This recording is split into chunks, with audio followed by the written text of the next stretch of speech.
Hello, everyone. Thank you to Daniel Buonaiuto and ChamberQUEER for inviting me to come speak to you today at ChamberQUEERantine.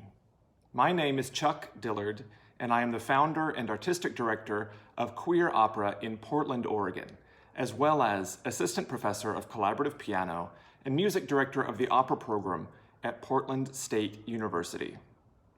The question posed to me was, what does it mean to be a queer musician?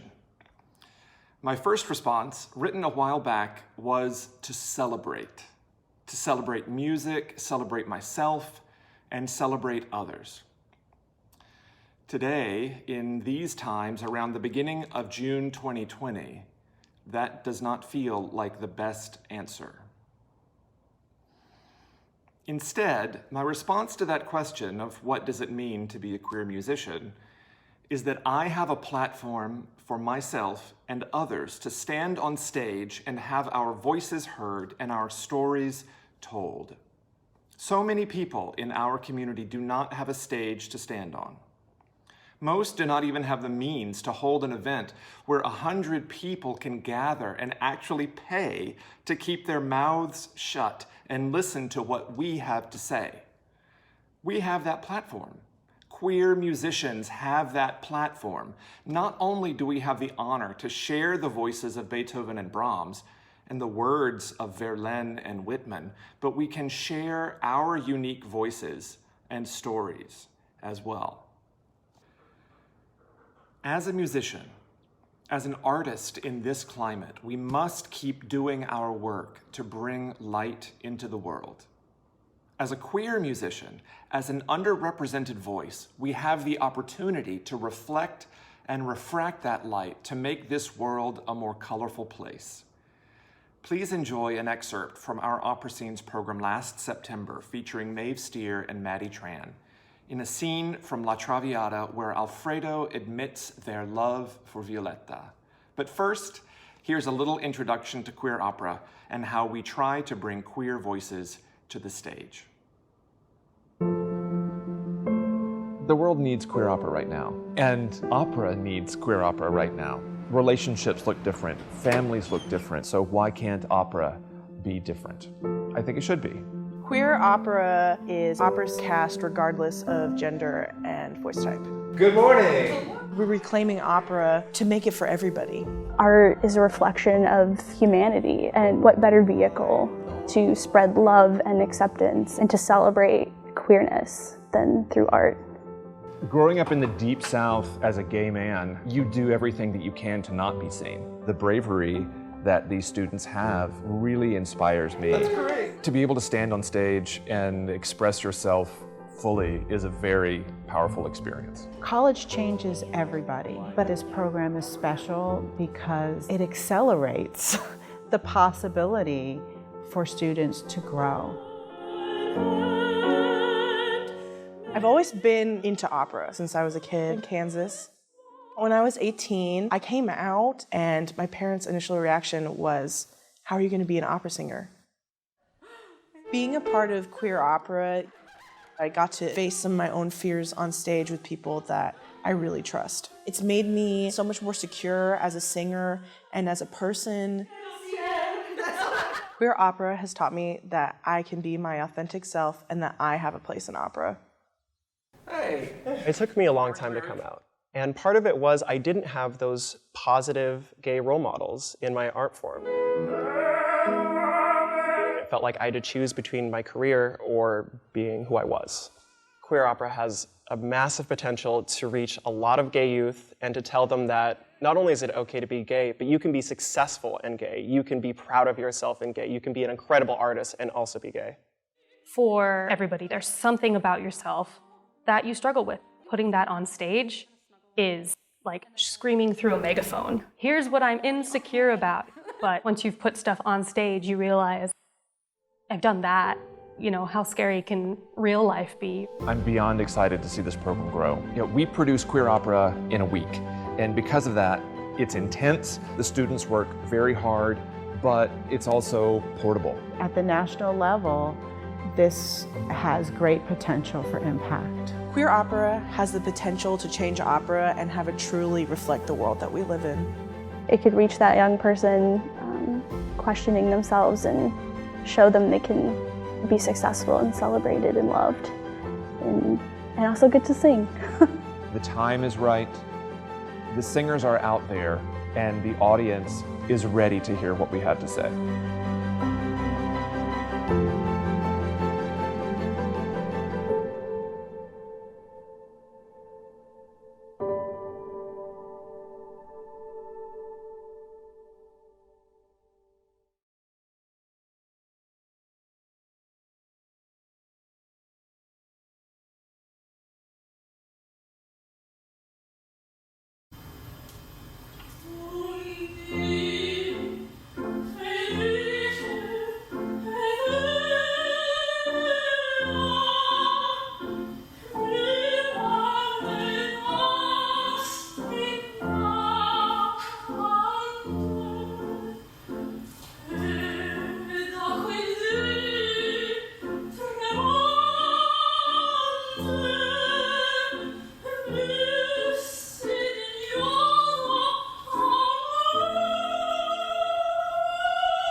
Thank you for listening.